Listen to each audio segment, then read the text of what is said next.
Student, आज हम लोग पढ़ने वाले हैं अकाउंट्स में। सबसे पहले तो आपको बता दूं कि आज रिजर्व वाला क्वेश्चन लिया है। कल हमने पढ़ा था कि net profit after charging salary जब गिवन होता है तो कैसे क्वेश्चन को सॉल्व करते हैं। आज हम लोग देखने वाले हैं यहाँ पर कि जब हमको पहले से रिजर्व एंड प्रोविज़न के बारे में कुछ बात कही जाए तो हम क्या करते हैं। तो क्वेश्चन को आज थोड़ा सा हम जब शुरू करेंगे तो इस बात का ध्यान रखेंगे कि पुराने जो रूल्स हैं उनको हमको भूलना नहीं है। और इस जब क्वेश्चन को मैं सॉल्व करूं तो आपके मन में पहले से आना चाहिए कि मैं इन चीज़ों को अब कहाँ लिखने वाला हूं। अगर आप ऐसा कर पाते हैं तो समझ लीजिए कि आपका जो चैप्टर है वो क्लियर होते जा रहा है। तो अब मैं शुरू करता हूं और आज मैं साथ ही साथ इसमें लिखना भी शुरू करूँगा ताकि आपको ये चीज़ जो है वो पहले से दिमाग में आए। देखिए यहाँ लिखा है x and y are equal partner. सबसे पहली बात तो इक्वल पार्टनर है। They employed capital 10,000 and 20,000। देखिए उन्होंने कैपिटल को एम्प्लॉयड किया है। एम्प्लॉयड किया है इसका मतलब है लगाया है। तो कहाँ आना चाहिए?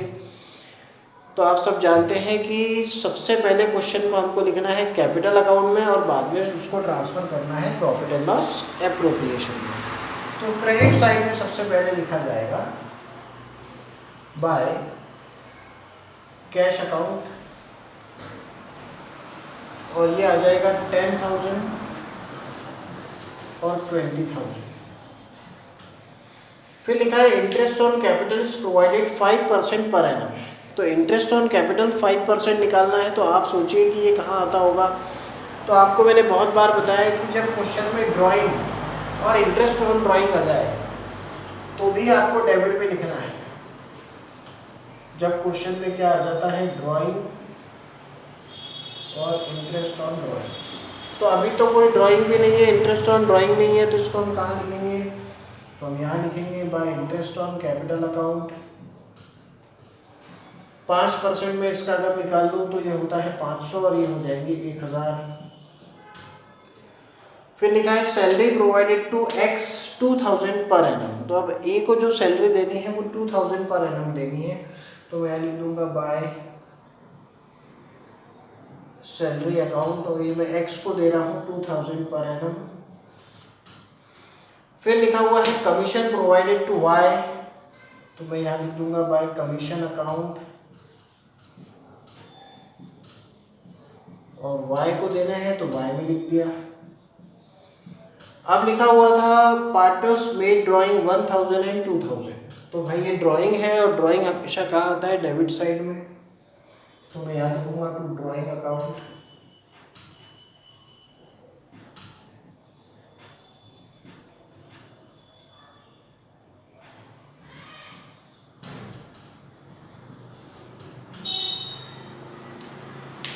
अब देखिए यहाँ लिखा है make 10% reserve on divisible profit. इस लाइन के लिए हमने क्वेश्चन किया है। तो अब इसको हम बहुत अच्छे तरीके से यहाँ समझने वाले हैं।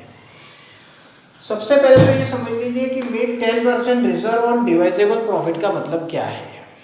तो रिजर्व बनाना है। रिजर्व कभी भी आपके कैपिटल अकाउंट में नहीं आता है। रिजर्व हमेशा आता है एप्रोप्रिएशन अकाउंट में। डिवाइजेबल प्रॉफिट का मतलब होता है कि वो प्रॉफिट जो आपको डिस्ट्रीब्यूट करना हो, यानी नेट प्रॉफिट में से जो आपका प्रॉफिट है उसमें से ये आपका interest on capital, salary, commission, ये सब कुछ माइनस हो गया हो और जो अमाउंट बच गया हो उसको हम लोग यहाँ पर कहते हैं डिवाइजेबल प्रॉफिट। तो उस डिवाइजेबल प्रॉफिट का हमको चाहिए कितना परसेंट? 10%। तो अभी आप ये बहुत अच्छी तरीके से याद रखिएगा कि रिजर्व की एंट्री कभी भी कैपिटल अकाउंट में तो नहीं होगी, क्योंकि यहाँ रिजर्व बनाना है, डिस्ट्रीब्यूट नहीं करना है। तो अभी जब रिजर्व को बनाना है तो उसकी एंट्री हमेशा होगी profit and loss appropriation account के डेबिट साइड में। तो रिजर्व की एंट्री हमको यहाँ पर करनी है। तो अब ये स्टेप्स तो सबसे लास्ट में होने वाली है, क्योंकि आपको रिजर्व बनाना है, ये तो लास्ट में बनेगा। पहले तो प्रॉफिट लिखना होगा। तो आगे लिखा है net profit before all the adjustment was 20,000। जो प्रॉफिट था भैया वो 20,000 का था। तो अब इस प्रॉफिट को कहाँ लिखा जाएगा? तो देखिए इस प्रॉफिट को आपको लिखना है यहाँ पर। सबसे पहले मैं यहाँ लिखूंगा by balance brought down net profit, और ये है हमारे पास 20,000। अब जो भी हमारे पास इंटरेस्ट ऑन कैपिटल है, सैलरी है, कमीशन है, पहले हम इसको ट्रांसफ़र कर लेते हैं। ये सब दिया है डेबिट साइड में, तो ट्रांसफ़र हो जाएगा क्रेडिट साइड में। तो यहाँ लिख दूँगा to interest on capital account x and y 500 और 1000 1500। फिर लिखा है सैलरी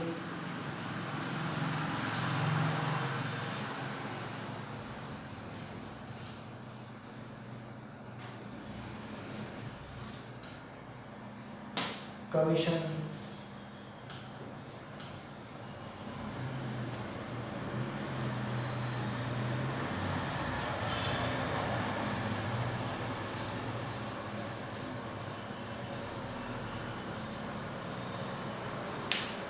अब देखिए इसको करने के बाद अब हमारी स्टेप आती है कि अभी हमको बनाना है रिजर्व। और रिजर्व काय के ऊपर बनाना है, तो उसने कहा है डिवाइजेबल प्रॉफिट पर।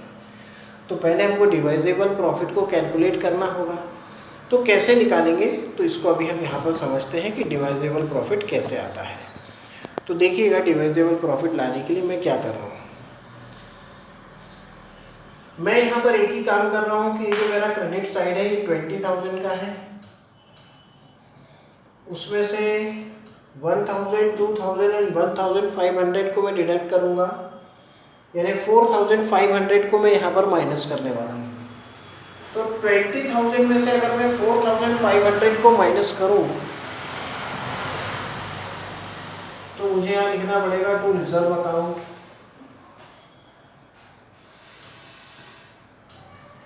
इस 20,000 में से 4,500 को मैंने माइनस किया, तो मेरे पास बच गया 15,500 का प्रॉफिट। तो ये जो 15,500 है ना, ये हमारे लिए डिवाइजेबल प्रॉफिट है, यानी हम इसको बांट सकते थे अगर रिजर्व नहीं बनाना होता तो मैं इसका 10% निकालूंगा। तो 10% हो गया 1550, ये मैंने लिख दिया बाहर। तो मैंने क्या किया देखिए एक बार, यहाँ पर 20,000 में से 1500, 2000 और 1000 को माइनस किया, यानी 4500 को मैंने माइनस किया, तो मेरे पास बच गया 15,500। इसका मैं निकालूंगा 10%। तो इसका मैंने 10% निकाला है, वो आया है 1150। अब इसके बाद देखिए हम लोग क्या करेंगे कि सबसे पहले तो हम इस एप्रोप्रिएशन अकाउंट को बंद करेंगे।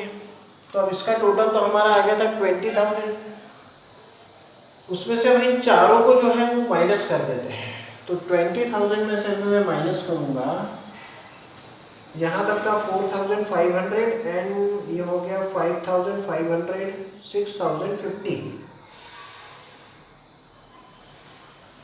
तो 6,050 को मैं माइनस कर देता हूँ।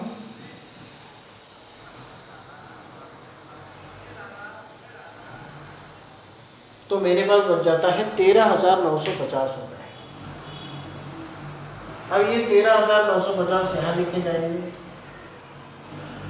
इसको मैं लिखूंगा to partners capital account x और वाई। तो अब इनको इक्वली हमको डिस्ट्रीब्यूट करना है। तो 13,950 के दो हिस्से बना लिए जाएं।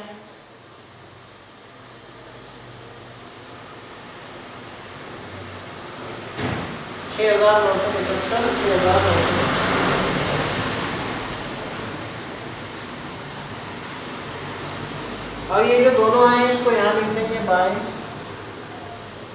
Profit and loss appropriation account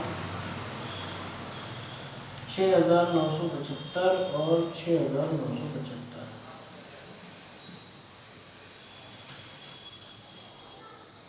अब इसका भी टोटल कर लेते हैं। 10 तो 12 और 6 18, 19,475, 20 21 22 और 6 28, 975। अब 19,475 में से 1,000 गए तो बच गया 18,475 और 26,975। तो ये आ गया टू बैलेंस कैरी डाउन।